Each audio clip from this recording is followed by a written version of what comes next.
Praise the Lord. நாள் 14 தியான பகுதி ஆதியாகமம் 27ஆம் அதிகாரம் மற்றும் 28ஆம் அதிகாரம். 27ஆம் அதிகாரத்தை நான் வாசிப்போமானால், அதில் ஈசாக்கு முதிர் வயதா இருக்கையில் ஈசாக்குடைய கண்கள் இருளடைந்து பார்வையற்று போன போது ஈசாக்கு தன் மூத்த குமாரன் ஏசாவை அழைத்து, நான் முதிர் வயதா இருக்கிறபடியினால் எந்த நாளில் மரிப்பேன் என்று எனக்கு தெரியாது. எனவே நீ வனத்திற்கு சென்று வேட்டையாடி எனக்கு பிரியமான ருசியுள்ள பதார்த்தத்தை சமைத்து வா, நான் புசித்து என் ஆத்மா உன்னை ஆசீர்வதிக்கும்படிக்கு என்னிடத்தில் கொண்டு வா என்பதாக ஈசாக்கு சொல்லுகிறார்.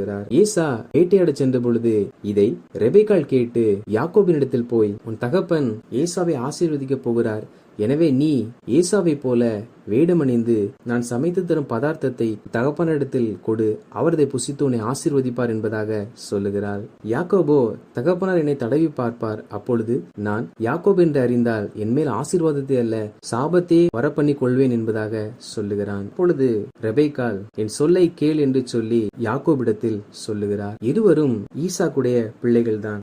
ஈசாக்கோ தன் மூத்த குமாரன் மாத்திரம் ஆசீர்வதிக்க விரும்பினான். எனவே ரெபெக்காள் இப்படி ஒரு தந்திரமான காரியங்களை செய்கிறார்.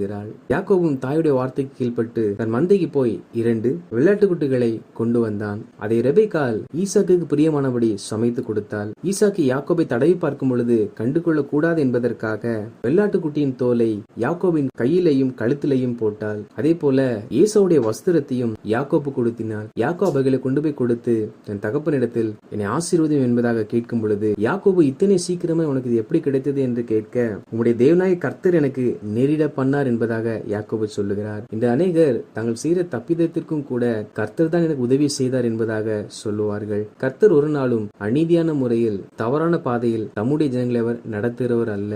இங்கே கர்த்தர் யாக்கோபை ஆசீர்வாதத்தை வாங்கிக்கொள் என்று சொல்லவில்லை. யாக்கோபு மாறுவேடம் அணிந்து தன் சகோதரனுடைய ஆசீர்வாதங்களை அபகரித்துக் கொள்ளுகிறான். இது தேவனால் வந்தவைகள் அல்ல, இது யாக்கோபுடைய தந்திரமாகும். அப்பொழுது ஈசாக்கு யாக்கோபை கிட்ட வர சொல்லி தடவி பார்த்த பொழுது ஏசாவை போலவும் ஏசாவுடைய ஆடையின் வயலுளியின் வாசனையும் பார்த்து அவன் கொண்டு வந்ததை புசித்து, தேவன் உனக்கு வானத்து பனியையும் பூமியின் கொழுமையும் கொடுத்து மிகுந்த தானியத்தையும் திராட்சரசத்தையும் தந்தருள்வாராக. ஜனங்கள் உன்னை சேவிக்கவும் ஜாதிகள் உன்னை வணங்கவும் கடவர்கள். உன் சகோதரருக்கு எஜமானாய் இருப்பாய். உன் தாயின் பிள்ளைகள் உன்னை வணங்குவார்கள். உன்னை சபிக்கிறவர்கள் சபிக்கப்பட்டவர்களும் உன்னை ஆசீர்வதிக்கிறவர்கள் ஆசீர்வதிக்கப்பட்டவர்களுமாய் இருப்பார்கள் என்று சொல்லி ஏசா என்று நினைத்து யாக்கோபை ஆசீர்வதித்தான். இதற்கு பின்பதாக ஏசாவும் தான் வேட்டையாடி கொண்டு வந்ததை சமைத்து தகப்பனை என்னை ஆசீர்வதியும் என்பதாக சொல்லுகிறார். ஈசாக்கோ மிகவும் நடுங்கி, என்னை கொண்டு வந்தானே அவன் யார், நான் முன்னமே அவனை ஆசீர்வதித்தேனே என்பதாக சொல்ல, இந்த வார்த்தையை கேட்டவுடன் ஏசா மிகவும் மனம் கசந்து உரத்த சத்தமிட்டு ஈசாக்கை நோக்கி என்னையும் ஆசீர்வதியும் என்பதாக அலறுகிறான். ஈசாக்கு ஏசாவின் மேலும் யாக்கோபின் மேலும் ஒரே விதமான அன்பை வைத்திருப்பார் என்றால் யாக்கோபு ஏமாற்றி இருக்க மாட்டான். ரெபெக்காளும் ஏமாற்றும்படி ஆலோசனை கொடுத்திருக்க மாட்டார். பெற்றோர்கள் தங்கள் பிள்ளைகள் எல்லார் மேலும் ஒரே விதமாக அன்பு செலுத்த வேண்டும். அந்த அன்பில் ஒரு மாறுதல் உண்டாகும் பொழுது அது ஒன்றாய் பிறந்தவர்களுக்குள்ளாக பிரச்சனைகளையும் பொறாமைகளையும் மன வருத்தங்களையும் ஏற்படுத்தும். இவர்களுக்கு பிற்பாடு யாக்கோபு தன் ஆசீர்வாதங்களை எல்லாம் அபகரித்துக் கொண்டது நிமித்தமாக ஏசா தன் தகப்பன ஈசாக்கின் மரணத்திற்கு பிற்பாடு யாக்கோபை கொலை செய்வேன் என்பதாக தன் இருதயத்தில் தேற்றிக் கொண்டிருந்தான். இவைகளை ஏசா சுற்றும் இருக்க மனிதரிடத்தில் சொல்லியிருக்க வேண்டும். ஏனென்றால் இந்த வார்த்தை ரெபெக்காளுக்கு அறிவிக்கப்பட்டது. ரெபெக்காள் அதை கேட்டவுடன் யாக்கோபை அழைத்து, உன் சகோதரன் உன்னை கொல்ல திட்டமிடுகிறான், எனவே நீ விடத்தை விட்டு என் சகோதரனாகிய லாபானிடத்துக்கு ஓடி போய் உன் சகோதரன் கோபம் ஆறு மட்டும் அங்கே அவனிடத்தில் இரு என்பதாக சொல்லுகிறான். பெற்றோர் ஒரே விதமாய் நேசிக்க முடியாதது நிமித்தம் இங்கே குடும்பங்களுக்குள் பிரச்சனைகளும் போராட்டங்களும் குழப்பங்களும் வர ஆரம்பித்தது. இது நிமித்தம் யாக்கோபு தன் தாய் தகப்பனை விட்டு பிரிந்து போக வேண்டிய சூழ்நிலையும் ஏற்பட்டது. மேலும் ரெபெக்காள் ஈசாக்கை நோக்கி, ஏத்தின் குமாரத்திகள் நிமித்தம் என் உயிர் எனக்கு வெறுப்பாய் இருக்கிறது, யாக்கோபும் இவர்களில் பெண் கொள்வான் என்றால் என் உயிர் இருந்து என்னத்திற்கு என்று மனம் கசந்து ஈசாக்கிடத்தில் சொல்லுகிறாள். காரணம், ஏசாவுடைய மனைவிகள் நிமித்தமாக ரெபெக்காள் அதிக பாதிப்புகளை சந்தித்திருக்கிறார். 28ஆம் அதிகாரத்தை வாசிப்போமானால் அதில் ஈசாக்கு யாக்கோபை அழைத்து அவனை ஆசீர்வதித்து, நீ கானானியருடைய குமாரத்திகளை திருமணம் செய்ய வேண்டாம் என்றும் பதான் ஆறாமில் இருக்கிற உன் தாயுடைய தகப்பனாகிய பெத்துவேல் வீட்டுக்கு போய் அங்கே லாபானுடைய குமாரத்திகளுக்குள் பெண் கொள் என்பதாக கட்டளையிடுகிறார். மேலும் சர்வ வல்லமையுள்ள தேவன் உன்னை ஆசீர்வதித்து நீ பல ஜனக்கூட்டமாகும்படி உன்னை பழுகவும் பெருகவும் பண்ணி தேவன் ஆபிரகாமுக்கு கொடுத்ததும் நீ பரதேசியாய் தங்குகிறதுமான தேசத்தை நீ சுதந்திரித்துக் கொள்ளும்படி ஆபிரகாமுக்கு அருளின ஆசீர்வாதத்தை உனக்கும் உன் சந்ததிக்கும் அருள்வாராக என்பதாக சொன்னார். இதில் கர்த்தர் உன்னை ஆசீர்வதித்து பெருக பண்ணுவார் என்று சொல்லாமல், நீ இவ்விடத்தில் பெண் கொள்ளாமல் நீ எங்கே பெண் கொள்ள வேண்டும் என்ற வார்த்தைகளையும் சொல்லி நீ இவைகளை செய், அப்பொழுது கர்த்தர் உன்னை ஆசீர்வதிப்பார் என்பதாக சொல்லுகிறார். ஆபிரகாம் ஈசாக்குக்கு பெண் கொள்ளும் பொழுது எலியாசாரிடத்தில் எங்கே பெண் கொள்ளக்கூடாது, எங்கே பெண் கொள்ள வேண்டும் என்ற வழிமுறைகளை சொன்னார். அதே போல ஈசாக்கும் தன் மகனாகிய யாக்கோபிடத்தில் எங்கே பெண் கொள்ளக்கூடாது என்றும் எங்கே பெண் கொள்ள வேண்டும் என்ற கட்டளைகளை சொல்லுகிறார். ஆபிரகாமுடைய வார்த்தைக்கு கீழ்ப்படிந்த நிமித்தமாகவே ஈசாக்குக்கு ஏற்று துணையாக ரெபேக்காள் கிடைத்தாள்.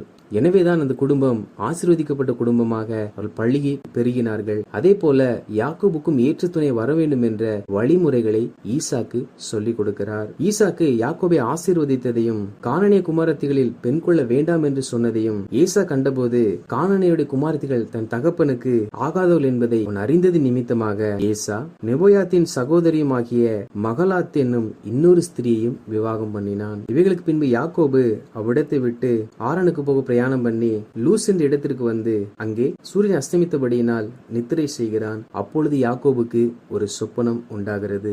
பூமியிலிருந்து ஒரு ஏணி வானத்திற்கு நேராக வைக்கப்பட்டிருக்கிறது. இதில் தேவதூதர்கள் ஏறுகிறதும் இறங்குகிறதுமாய் இருந்தார்கள். அதற்கு மேலாக கர்த்தர் நின்று, நான் உன் தகப்பனாகிய ஆபிரகாமின் தேவனும் ஈசாக்கின் தேவனுமாகிய கர்த்தர், நீ படுத்திருக்கிற பூமியை உனக்கும் உன் சந்ததிக்கும் தருவேன். உன் சந்ததி பூமியின் தூளை போல் இருக்கும். நீ மேற்கையும் கிழக்கையும் வடக்கையும் தெற்கையும் பரம்புவாய். உனக்குள்ளும் உன் சந்ததிக்குள்ளும் பூமியின் வம்சங்கள் எல்லாம் ஆசீர்வதிக்கப்படும். நான் உன்னோடு இருந்து போகிற இடத்திலெல்லாம் உன்னை காத்து இந்த தேசத்துக்கு உன்னை திரும்பி வர பண்ணுவேன். நான் உனக்கு சொன்னதை செய்யும் அளவும் உன்னை கைவிடுவதில்லை என்பதாக சொல்லுகிறார். இதில் தேவன் நான் உன் தகப்பனோடு இருந்தேன் என்பதையும் யாக்கோபுடைய சந்ததியை ஆசீர்வதிக்க போகிறதை குறித்தும் திரும்பி யாக்கோபு இந்த ஸ்தலத்திற்கு வருவான் என்பதையும் இப்பொழுது போகிற பிரயாணத்தில் நான் உன்னோடு கூட இருப்பேன் என்பதையும் நான் உனக்கு சொன்னது எல்லாவற்றையும் செய்யும் வரை உன்னை கைவிட மாட்டேன் என்பதையும் கர்த்தர் ஆணித்தனமாய் யாக்கோபோடு கூட சொல்லுகிறார். யாக்கோபு நித்திரை தெளிந்த பொழுது தன் தலையில் கீழ் வைத்திருந்த கல்லை எடுத்து அதை தூணாக நிறுத்தி அதன் மேல் எண்ணெய் வார்த்து அந்த ஸ்தலத்திற்கு பெத்தேல் என்பதாக பெயரிட்டான். ஆபிரகாம் ஈசாக்கு